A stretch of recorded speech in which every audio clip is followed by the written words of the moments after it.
Respiración. Por respiración se entiende generalmente a la entrada de oxígeno al cuerpo de un ser vivo y la salida de dióxido de carbono. O al proceso metabólico de respiración celular, indispensable para la vida de los organismos aeróbicos. Gracias a la respiración podemos tener energía y logramos llevar a cabo nuestra alimentación y nuestra vida diaria de una manera saludable. Según los distintos hábitats, los distintos seres vivos aeróbicos han desarrollado diferentes sistemas de hematosis. Cutáneo, traqueal, branquial, pulmonar. Consiste en un intercambio gaseoso osmótico o por difusión con su medio ambiente en el que se capta oxígeno, necesario para la respiración celular, y se desecha dióxido de carbono y vapor de agua, como producto del proceso de combustión del metabolismo energético. Plantas y animales, lo mismo que otros organismos de metabolismo equivalente, se relacionan a nivel macroecológico por la dinámica que existe entre respiración y fotosíntesis. En la respiración se emplean el oxígeno del aire, que a su vez es un producto de la fotosíntesis oxigénica, y se desecha dióxido de carbono. En la fotosíntesis se utiliza el dióxido de carbono y se produce el oxígeno, necesario luego para la respiración aeróbica. La respiración no es solamente una actividad de los pulmones. Todo el organismo respira a través del pulmón. Quien captura el oxígeno y quien expulsa el anhídrido carbónico es todo el organismo. Sus miles de millones de células consumen oxígeno incansablemente para liberar de los azúcares la energía necesaria e indispensable para realizar sus actividades. La respiración humana consta básicamente de los siguientes procesos: inhalación y exhalación. La entrada y salida de aire a nuestros pulmones. Hematosis. Intercambio gaseoso en los alvéolos pulmonares. Transporte de oxígeno a las células del cuerpo. Respiración celular. En el proceso de inhalación, llevamos oxígeno a la sangre y expulsamos el aire con el dióxido de carbono indeseado. En la respiración, también, llevamos consigo una gran cantidad de elementos contaminantes y polvo, pero la nariz cuenta con una serie de filamentos que sirven de filtro para retener aquellos de mayor tamaño. De ahí, que se recomienda realizar el proceso de respiración por la nariz. La boca no cuenta con estos filtros y desde luego no está preparada para retener ese tipo de partículas nocivas para nuestra salud. Inspiración. La inspiración o inhalación es el proceso por el cual entra aire, específicamente el oxígeno desde un medio exterior hacia el interior de un organismo. Pulmones. La comunicación de los pulmones con el exterior se realiza por de la tráquea. Este proceso es realizado con la intervención del diafragma y la ampliación del tórax con la contribución de los músculos intercostales externos, esternocleidomastoideos, serratos anteriores y escalenos en la respiración forzada. Este proceso se lleva a cabo gracias a la diferencia de presiones tales como la presión pleural, presión del líquido interpleural, alveolar, presión del aire ubicado en el interior de los alvéolos y transpulmonar. Diferente presión existente entre el interior y exterior de los pulmones. Expiración. La exhalación o expiración es el fenómeno opuesto a la inspiración, durante el cual el aire sale de los pulmones eliminando el dióxido de carbono. Es una fase pasiva de la respiración, porque el tórax se retrae y disminuye en todos sus diámetros, sin intervención de la contracción muscular, volviendo a recobrar el tórax su forma primitiva. Los músculos puestos en juego, al dilatarse el tórax, se relajan en esta fase. Las costillas vuelven a su posición inicial así como el diafragma. Respiración tisular. Se llama respiración tisular al intercambio gaseoso que se produce entre la sangre y los diferentes tejidos del cuerpo. La sangre oxigenada en los pulmones llega a rodear a las células de los distintos tejidos transportada por los capilares de la arteria aorta. En ese punto se produce la respiración tisular, que es un proceso de intercambio. Por un lado, el oxígeno pasa desde la sangre hacia las células por difusión a través de la membrana celular.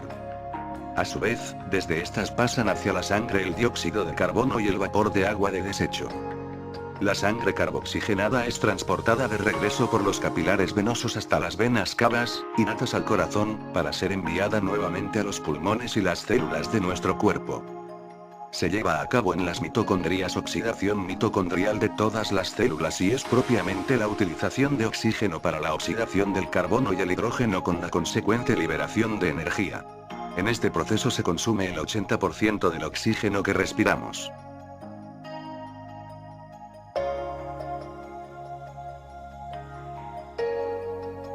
Respiración en los peces. Las branquias son los órganos mediante los cuales el pez va a realizar el intercambio de gases en el medio acuático.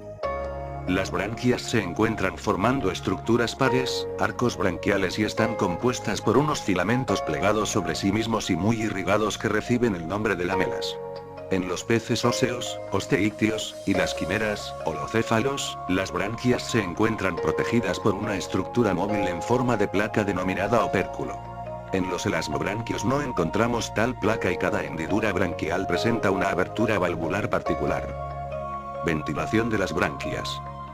En la gran mayoría de peces mandibulados, natostomados, la corriente de agua penetra por la boca, pasa por las branquias y por último es expulsada a través de las hendiduras branquiales o faríngeas.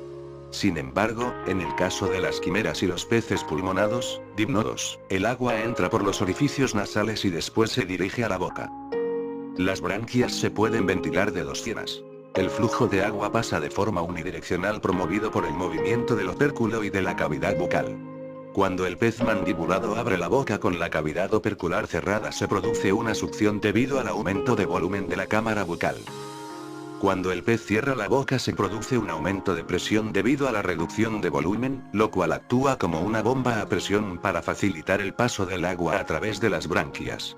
A continuación se expande la cámara opercular, cerrándose la válvula del borde opercular, produciendo la succión del agua de la cavidad bucal. A esto se le conoce como la bomba de succión opercular.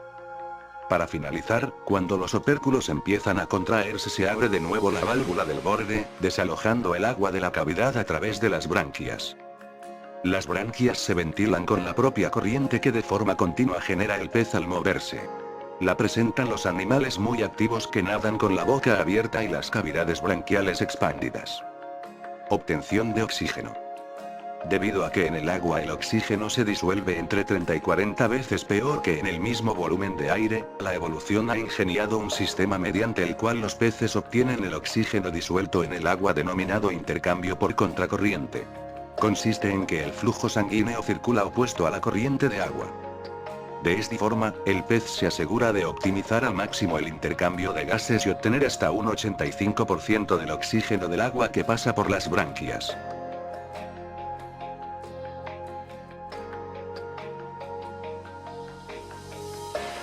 Sistema respiratorio de los anfibios. Los anfibios son criatura impresionante que en algún momento fueron peces, pero luego desarrollaron pulmones, los que permitieron que estos seres fueran los primeros seres vivos en pisar la tierra. Los anfibios tienen tres métodos de respiración: branquial, pulmonar y cutánea. Esta última fue desarrollada en base a la pulmonar. Branquias. Los anfibios, igual que cualquier pez, tiene branquias de los dos lados de la cabeza, en las cuales hay vasos sanguíneos y arterias cargadas de oxígeno. Cuando los anfibios pasan por el proceso de la eclosión, las branquias son cubiertas por un repliegue cutáneo, esto no impide su función ni disminuye su eficiencia. Pulmones. Es el órgano que permite al anfibio el intercambio gaseoso en tierra, todo depende de un fluido de sangre que transporta el oxígeno por todo el cuerpo. El problema de los pulmones de los anfibios es que se desarrollan como sacos, esto los hace poco eficientes, además los llenan por medio de la compresión orofaríngea, el oxígeno que entre durante este proceso es expulsado por los orificios nasales y un órgano llamado glotis. Piel.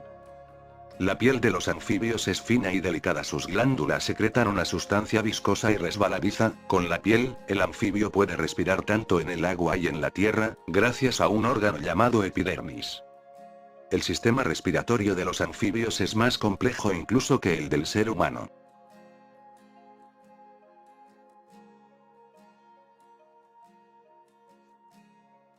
La respiración de las aves. Todos los animales necesitan respirar, es decir, incorporar oxígeno y expulsar dióxido de carbono.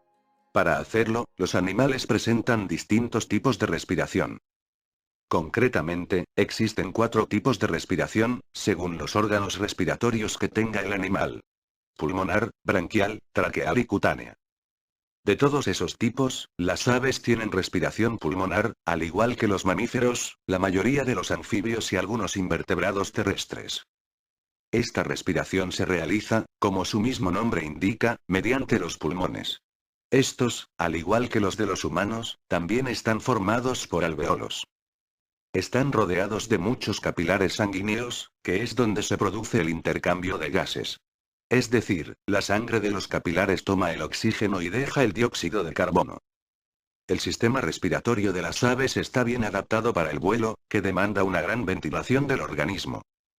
De hecho, este sistema de respiración aérea es el más efectivo que se conoce y su forma y funcionamiento son diferentes a los que se conocen en mamíferos y reptiles, ya que en estos últimos los pulmones se inflan y se desinflan rítmicamente, existiendo un momento de inhalación y otro de exhalación, mientras que en las aves los pulmones son estructuras semirrígidas, a partir de las cuales se proyectan varias bolsas que tienen de globo llamadas sacos aéreos. Estas estructuras tienen una función primordial en la respiración, pues se encargan de inflarse y desinflarse, ayudados por los músculos de la pared del cuerpo puesto que las aves no tienen diafragma, provocando una corriente continua de aire que pasa por los pulmones para un intercambio gaseoso constante. El ave requiere 2 respiraciones completas para que el aire entre a su cuerpo y salga fuera de él. El aire con oxígeno ingresa al cuerpo del ave a través de las aberturas nasales o nostrilos, ubicados en la base del pico. Sigue su camino por medio de la tráquea hasta llegar a la siringe, estructura que permite al ave emitir sonidos. En este punto, la tráquea se ramifica en 2 bronquios. El aire con oxígeno pasa entonces a unos sacos aéreos abdominales. Cuando el ave exhala, ese aire pasa de dichos sacos a los pulmones. Al inhalar nuevamente, el aire se mueve de los pulmones a los sacos aéreos anteriores y a los sacos situados en el tórax y entre las clavículas. Cuando el ave exhala nuevamente, el aire pasa a los bronquios y de ahí sale al exterior del organismo.